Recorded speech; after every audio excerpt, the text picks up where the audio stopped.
Welcome to the Power of Connection podcast, where we explore the power of connection in personal relationships, work, and community. Here's your host, Lindsay Bonilla. Hello, welcome to the Power of Connection podcast. Our guest today is Lindsay Bonilla.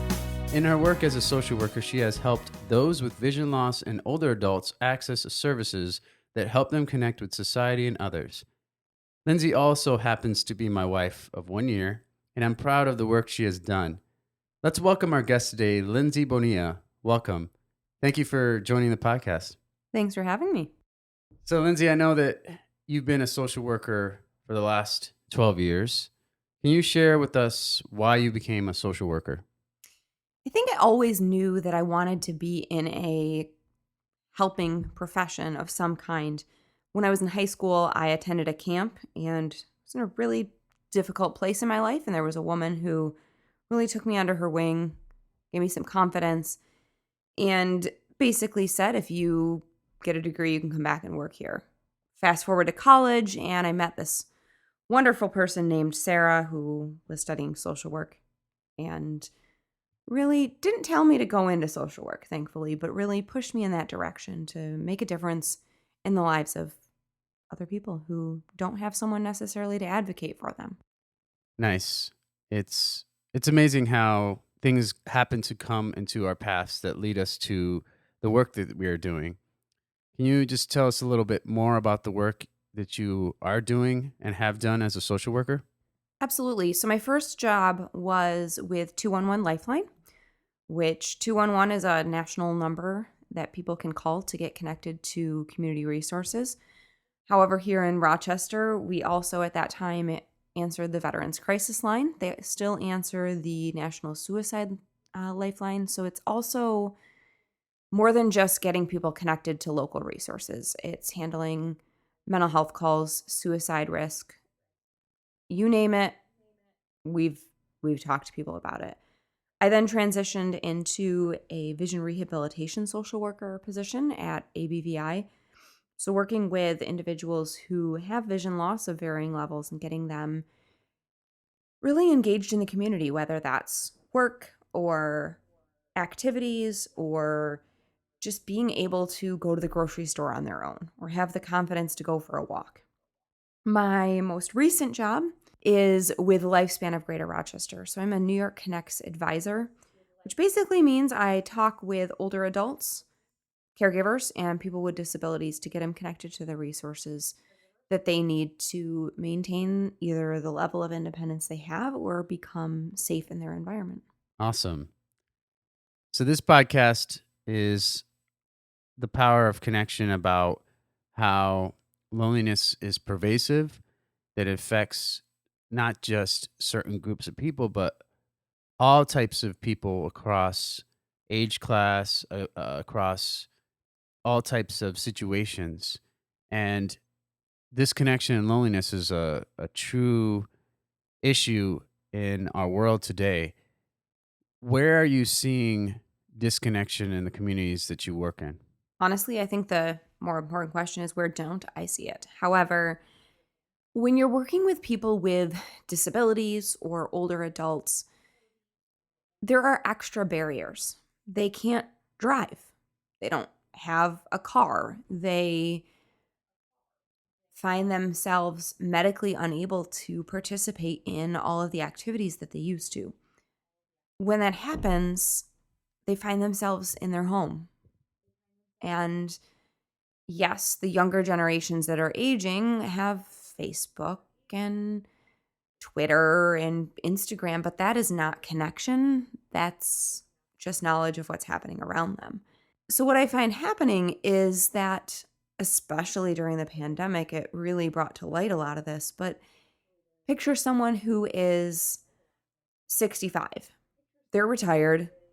They are either medically unable to go out and do things, they can't drive anymore, they are blind, and so they had their license taken away. Well, their children, who are adults, are still working full time. And a lot of their friends have retired outside of the area or are in similar circumstances to them. and they don't have that socialization that they used to have. They don't have that purpose that they used to have. And so that transition in life is a really difficult and scary place. It is. And you yourself have a disability, and you grew up in school and transitioning as an adult with what does this mean to have this disability? And you yourself were doing things to combat disconnection and to try to build connection. So as part of your story, how have you tried to build, connection? And what are some of those barriers to connection that you faced in your own life? Absolutely. That disconnection started at a very young age because even though I was raised in a tight knit community, had a supportive family, had teachers that were supportive, either in my mind or in the minds of others, I was different. And our culture, our society likes to separate people who are different. And growing up, moving out, going to college, I found myself needing additional support. Going to the grocery store, going to the doctors, looking for rides. And as I got older, I found different ways to combat that. So, okay, would you mind taking me to the grocery store to get groceries and I'll buy you dinner? And that dinner was the connection. And obviously, there's more connection as we were wandering the aisles of Wegmans. However, those simple things made a big difference. I also found myself finding ways to get connected in the community, whether that was volunteering. I volunteered for many years with a group of refugees. So it was building connection for myself, but also for them because I needed that purpose. Being a part of Toastmasters, absolutely connection. You're building your public speaking skills, your leadership skills, you're building a community within your club and within the greater Toastmasters area. Most impactfully has been my connection to my spiritual family. It's not just going to church on a Sunday, but it's these people having a front row in my life and myself having a front row in their life to really live life side by side. And without having my biological family close by, having that connection was incredibly important and continues to be important. And hey, I wouldn't be married to you if I didn't get connected there. As a social worker, as a New York Connects worker, how are you and your agency combating isolation and building connection? Absolutely. I did a lot of this work when I did work at ABVI, but it was primarily more with connecting families who have children with a vision loss to other families with vision loss. So it was very focused on that specific population. As we work with our older adults and our caregivers at Lifespan, we really are trying to give that holistic approach. That connection may look like, okay, let's get a care manager connected to you who can really help you to maximize your benefits and your money so that you can continue to live in the community. You can continue to participate in the activities that you're already participating in. So that's kind of that maintaining level. We also have a lot of educational type programs. So that could be anything from a class for caregivers to learn different techniques so obviously that is building the connection between one caregiver and another. But also it could be a Tai Chi class or a matter of balance class or a healthy eating class so that people with barriers can start to connect. And we've been doing that in person. And then when the pandemic hit, it got switched to Zoom. So now we're doing both. And that's been a huge thing to help combat those older adults who are not yet comfortable coming out of their home or are unable to. A lot of times it's also getting people connected to local resources. There are day programs, whether that's a social or a medical focus, so that an older adult can get out of their home and get a healthy meal, that someone can lay eyes on them. They can participate in an activity. And those are those longer day programs. There are a lot of senior and nutrition sites in the community where people can go for a meal. And there may be a staff person there or a care manager who can just check in And there's also activities so they can build that relationship with someone. We used to have a day program right at our agency. However, when the pandemic hit, we did close that down. So we are finding new ways to build that connection. I think just in general, as we're looking at helping seniors and older adults to volunteer, helping caregivers to get connected to additional supports, it's really that holistic approach. And when someone gets connected to us, we're going to meet those goals, hopefully. Obviously, there's times when we can't. We're going to get them connected to a resource, help them meet the goal, get the support that they need, and then say, okay, when you're ready and if you need something, we're here again. And so a lot of the individuals we work with come back time and time again because new challenges and new needs arise as medical conditions change, age, body, things change. Definitely. You mentioned earlier that those with disabilities are just unconsciously marginalized or othered in society. And another group of people is older adults. Unfortunately, in our society, it's almost like when they get to that point in life, it could be a trend to just push them aside or make sure that they are de facto isolated because of planning that separation. But even in your personal life, we're both Toastmasters, and one level of connection that in the book, The Power of Connection by Dr. Vivek Murthy, that he mentions is this communal connection of having a bigger purpose. And I know in Toastmasters, we were able to meet people that probably we've not would have connected with outside of our normal circles of society. For this last question, personally, what do you want our listeners to, grasp about even what are ways to build connection personally in our lives?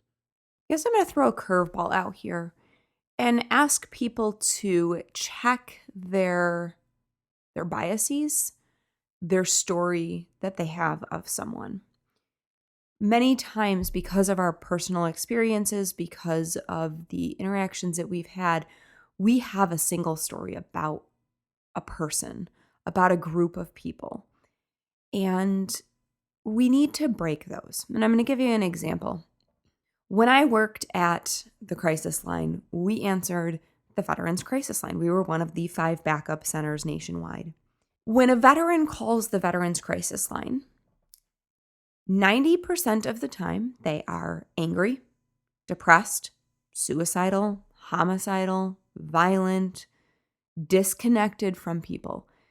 And the difference between a veteran and many other individuals who are in that state is they have the means to following through on their plan. They have access to weapons. Because of their wartime experiences, they have access to medication because of their mental health conditions. In my time working at the crisis line, I developed this mindset that all veterans are bitter, angry, suicidal, homicidal, violent individuals. I didn't want to work in that environment. I switched to working more with kids and more with civilians. And it took many years to disconnect that mindset because of the intensity of it. Yes, the people that are going to call the Veterans Crisis Line are going to be in that state because it is a crisis. However, as I've worked with veterans in other avenues, I've come to recognize that our veterans, just like our older adults, have a story to tell. They have life experiences that are just as much beautiful as they are challenging. They have so much to offer our community. And simply by changing that script that I had, I have more respect for our veterans. I hear the stories of our older adults more. And I'm saddened that it took years to change that script. As you interact with people of a different race, as you interact with people of a different language, of a different background, just check that bias. Because oftentimes, that is what is holding us back from that connection. I love the fact now that I work with veterans. I work with people who are born in another country, who speak multiple languages. We have multiple races. We have multiple disabilities represented. And that truly builds community and a family, as opposed to us living out our single story, our box, and staying away from the people who are different from us. Definitely. I was very grateful for my personal relationship with a veteran who we both knew through our larger spiritual community. And that was a picture of how this power of connection and community can help join people that are different from each other, that have different stories, and be able to really get to know each other. He passed away recently, and I was grateful for not, if I was just on the street, if I was just trying to get to know him, our different stories, our biases would probably hold us back from getting to know each other. But this power of connection through community really helped us to really get to know each other, and it was a true blessing to know lead this veteran. And we've talked about very important issues, specifically Lindsay's highlighting about her growing up, and even that as a person with a visual disability, her overcoming that almost perceived and physical disconnection from society, and how she really wanted to help people and as becoming a social worker and the organizations that she's served and continues to serve. So thanks again, Lindsay, for coming onto our podcast today, and thank you for the work that you are doing and continue to do. Absolutely. My pleasure. Lindsay Bonilla is a New York Connects advisor with Lifespan and a distinguished Toastmaster. Thanks again for joining us on the Power of Connection podcast.